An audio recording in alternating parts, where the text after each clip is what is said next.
चल रहा है? देखिए, हमारे पास झारखंड में एकमात्र बर्ड सेंचुरी जो है साहिबगंज में लोकेटेड है, जो कि उधवा बर्ड सेंचुरी है।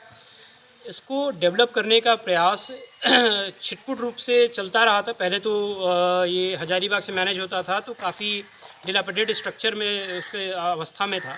अब इस पे वर्क हो रहा है, लेकिन छिटपुट रूप से वर्क हो रहा है। इस पे डीएमएफटी से भी काम हो रहा है, फॉरेस्ट डिपार्टमेंट से हो रहा है, टूरिज़्म से हो रहा है, विधायक निधि से हो रहा है। तो यहाँ पर अब हम इसको स्केल अप करना चाह रहे हैं। आप रामसर साइट के नाम सुने होंगे, हमारे पास मौजूद हैं वेटलैंड इंटरनेशनल के।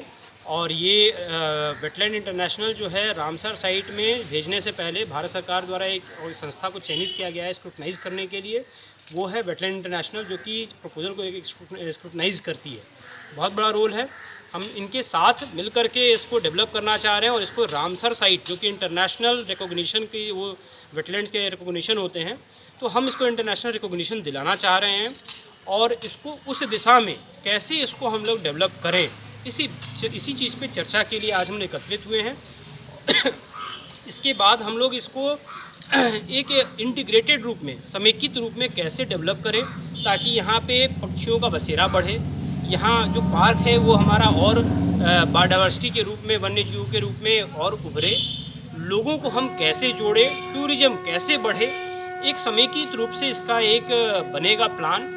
इसके लिए बेसलाइन सर्वे होगा और ये सर्वे चलने के बाद हम उम्मीद करते हैं कि कुछ समय के उपरांत में हम एक प्लान इसको बनाएंगे और इसी प्लान के हिसाब से हम अब इसमें आगे बढ़ेंगे। उसी के लिए हम वेटलैंड इंटरनेशनल के साथ हाथ मिलाए हैं और इनके साथ हम लोग करके नमामि गंगे जो है, नमामि गंगे ने भी इनको रिकॉग्नाइज़ किया है, इनको इनके साथ उन्होंने कहा है। तो अब हम लोग इसके तहत में आगे इसके बढ़ेंगे और इसको किस तरह से आगे इसको ले जाना है, बढ़ाना है। ये जो बेसलाइन सर्वे हैं, इनको बढ़ाना, कैसे पक्षियों का बढ़े, कैसे अदर जो बायोडाइवर्सिटीज़ है, क्योंकि आपको लगता है कि ये बर्ड सेंचुरी कहा जाता है, पक्षी अभ्यारण्य, तो सिर्फ पक्षी यहाँ पे हैं ऐसा नहीं है।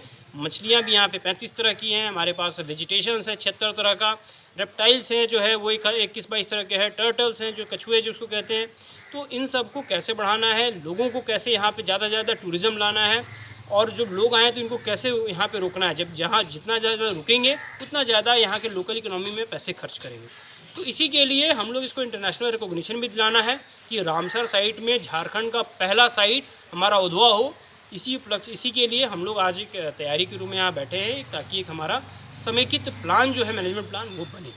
तो इसी के हम लोग वेटलैंड्स इंटरनेशनल साउथ एशिया हमारा ऑर्गेनाइजेशन है और हम लोग जो हैं फॉरेस्ट डिपार्टमेंट और ministry of environment, forest and climate change के नॉलेज पार्टनर्स हैं। तो हम लोग फॉरेस्ट डिपार्टमेंट को वेटलैंड्स के कंजर्वेशन और मैनेजमेंट के लिए हम लोग सलाह देते हैं और टेक्निकल एडवाइस और नॉलेज शेयरिंग करते हैं।